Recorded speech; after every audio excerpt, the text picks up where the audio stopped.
Olá, que bom que você chegou. Mais um dia, mais um capítulo da Bíblia. Este é o seu programa Reavivados por Sua Palavra. A nossa proposta é que você e eu, todos nós, leamos um capítulo por dia da Bíblia Sagrada, para tocar o nosso coração, para dirigir a nossa vida. Há outros métodos também de estudo, mas é isso que o nosso programa propõe e está aqui para ajudar você e para nos ajudarmos mutuamente, porque você vai escrever para a gente, você vai escrever em nossas redes sociais, vai dar a sua opinião, vai dar a sua sugestão, o nosso canal no YouTube, você já sabe, Reavivados por Sua Palavra, NT. Ali você deve entrar, dar o seu like, compartilhar, faça uma lista de amigos, compartilhe todos os dias, espalhe a palavra de Deus. Comece o dia com Deus, na primeira hora. Isso é muito importante, muito interessante para a nossa vida. Também no Facebook você pode acessar a página da Novo Tempo e vai nos encontrar ali, Reavivados por Sua Palavra. Comunique aos outros, compartilhe também, temos certeza que vamos aprender muito juntos. Conte o seu testemunho, que a Bíblia tem representado para a sua vida. Ela tem transformado o seu coração? Então conte para a gente. Vamos estar aguardando aqui. Estamos estudando o livro de Atos, que é o livro histórico, é o último livro histórico do Novo Testamento. Os 4 evangelhos, e mais ele compõe então esse bloco de livros históricos. Assim como no Antigo Testamento, há vários livros históricos.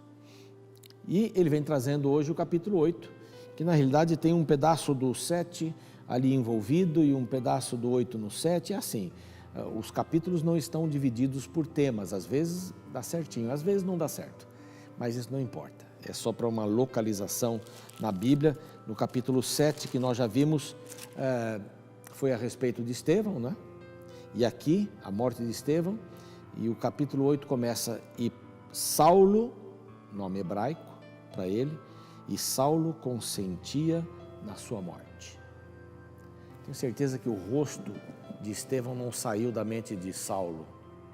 Aquele rosto alegre, brilhante, com vida, olhando por trás, não foi isso que nós falamos? Olhando por trás do problema, enxergando o sol brilhando. Ele recebeu esse influxo solar, o sol da justiça. E isso não saía da mente de Saulo. Ele era impetuoso, era um bom judeu, ele era alguém que estava bem envolvido com o judaísmo, queria defender o judaísmo de qualquer força que quisesse derrotá-lo. E aí estavam os cristãos. Os cristãos que estavam dizendo que agora eles assumiram o lugar dos judeus, os cristãos que falavam em Jesus, que havia sido morto de cruz, na cruz do Calvário. Então havia uma confusão bastante grande naquela época. Os cristãos que eram uma seita do judaísmo, e o judaísmo não aceitava isso, até que finalmente viraram uma religião. Era o que os judeus queriam, saíssem deste rol judaico. Mas houve um grande movimento a partir da morte de Estevão e uma perseguição total. Notem que alguns homens piedosos sepultaram e choraram muito por Estevão, mas logo em seguida, no verso 3, a Bíblia diz assim: Saulo, porém, assolava a igreja. Uau! Entrando nas casas e arrastando homens e mulheres, e encarcerava-os no cárcere, e encerrava-os no cárcere, digo melhor. Paulo era terrível, ele acreditava e ia até o final, até as últimas consequências. E assim ele foi depois de sua conversão, que está pertinho aqui para a gente estudar também. Mas a partir desse momento e da perseguição que Paulo desencadeou sobre a igreja, os cristãos se dispersaram. Foi bom por um lado, porque chegaram a lugares onde eles não tinham chegado ainda. Por exemplo, aqui na sequência, Filipe vai para Samaria. E ali em Samaria prega. E até um homem que se dizia enviado de Deus, o Simão o Mágico, que tinha lá a sua pregação diferente daquilo que o cristianismo orienta, e até mesmo o judaísmo, mas que tinha seguidores, Simão se converteu. Viu as maravilhas que eram feitas por Filipe e acabou se convertendo, mas o fato é que eles foram para Samaria. Eles não tinham estado em Samaria ainda. A ordem era Jerusalém, Judeia, Samaria.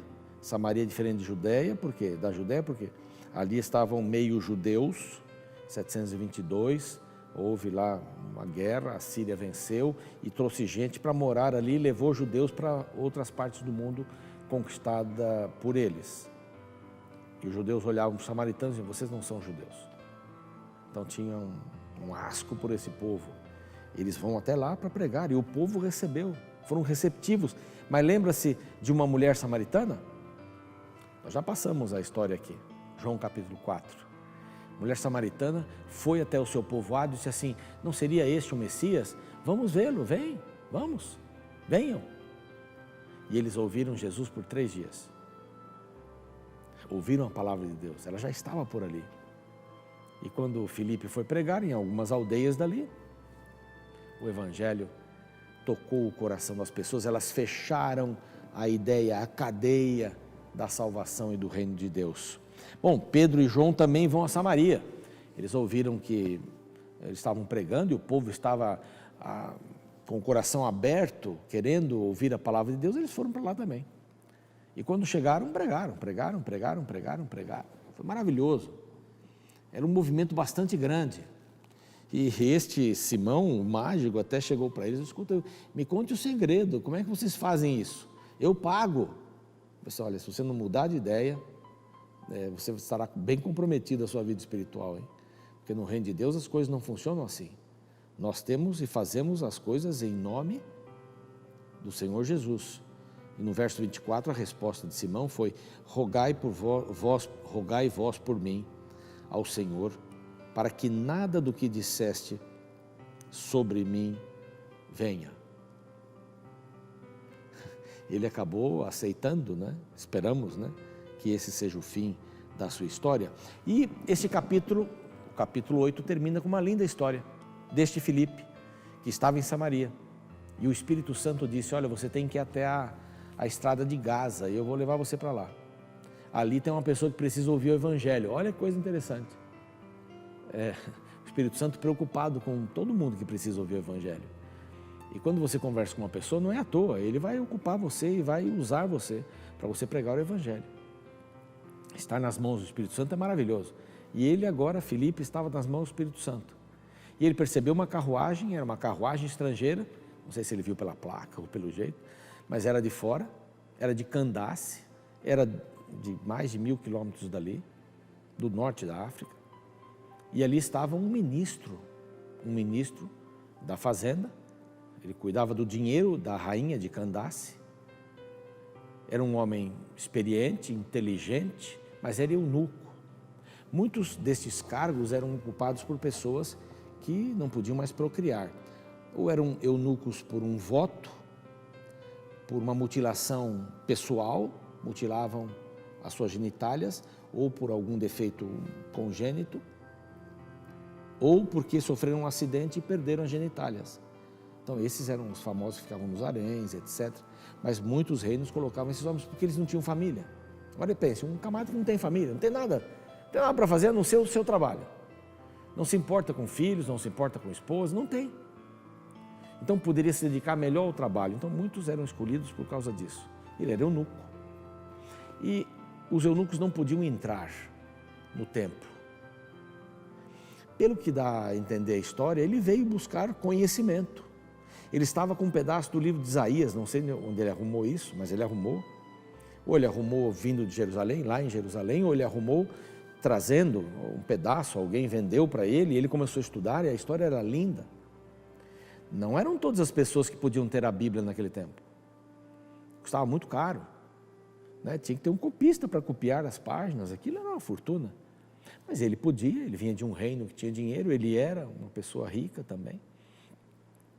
Tinha uma boa função, mas ele era vazio por dentro, não tinha família, não tinha futuro. A família dele morreria nele. Então ele foi até o templo, mas foi impedido de entrar, seguramente foi impedido de entrar, porque era eunuco. Volta agora, sem entender os livros que ele estava lendo, as páginas de Isaías. E ele estava lendo no caminho. E Filipe o ouviu lendo. E perguntou, você entende o que você está lendo? Correndo do lado da carruagem. E ele disse, como é que eu vou entender se não tem ninguém para me explicar? Eu estou entendendo, eu estou lendo aqui, não estou entendendo. E olha o texto que ele estava entendendo. estava lendo, digo melhor, a passagem da Escritura era essa. Foi levado, o verso 32, foi levado como ovelha ao matadouro e como um cordeiro mudo perante o seu tosqueador. Assim ele não abriu a boca. Na sua humilhação, lhe negaram justiça. Quem lhe poderá descrever a geração? Porque a terra e a sua vida é tirada? Então o eunuco disse a Filipe, peço que me explique. Esse texto fala de si mesmo, do autor, de Isaías, ou fala de uma outra pessoa? Então Filipe teve a oportunidade de explicar para ele toda a Escritura. Falou de Jesus. E esse homem no meio do caminho aqui, eu não vou ler os outros versos, você sabe, mas ele disse assim, bom, então o que me impede de ser batizado? A água está ali, eu quero aceitá-lo. Eu quero aceitar esse que morreu por mim, no meu lugar. Ele entendeu, foi até o templo e não conseguiu entender. Deus mandou alguém na estrada de Gaza para que ele pudesse entender. Eles pararam a carruagem, ele foi batizado e seguiu feliz. E Filipe foi para outro lugar. Que maravilha, né? As pessoas que procuram vão achar a palavra de Deus. As pessoas que procuram, elas precisam daquelas que conhecem a palavra de Deus. E o Espírito Santo vai indicar, vai dirigir essas pessoas. Ele vai dizer o que você, ou vai fazer você dizer o que Ele quer que você diga para alguém que precisa. As palavras que ela está necessitando ouvir. Então, estar nas mãos do Espírito é a melhor coisa da vida. É guia seguro para todas as minhas necessidades e para as necessidades dos outros. Essas lindas histórias acontecem no capítulo 8 e a coisa segue. Eu queria orar com você e esperar você amanhã também aqui para a gente continuar lendo a palavra e desfrutando destas bênçãos. Oremos. Pai querido, obrigado porque o Espírito Santo guia a vida de todos nós. Guiou a vida de Filipe, daquele homem, do eunuco, lá de Candace, um homem que estava vazio, mas foi preenchido pela Tua Palavra, e nós também queremos ser preenchidos pela Tua Palavra hoje. Ajuda-nos a entendermos cada dia a Tua vontade, em nome de Jesus. Amém. Estamos terminando aqui mais um programa e esperamos você amanhã, tá bom? Não falte, eu vou estar aqui, Bíblia aberta. Tchau.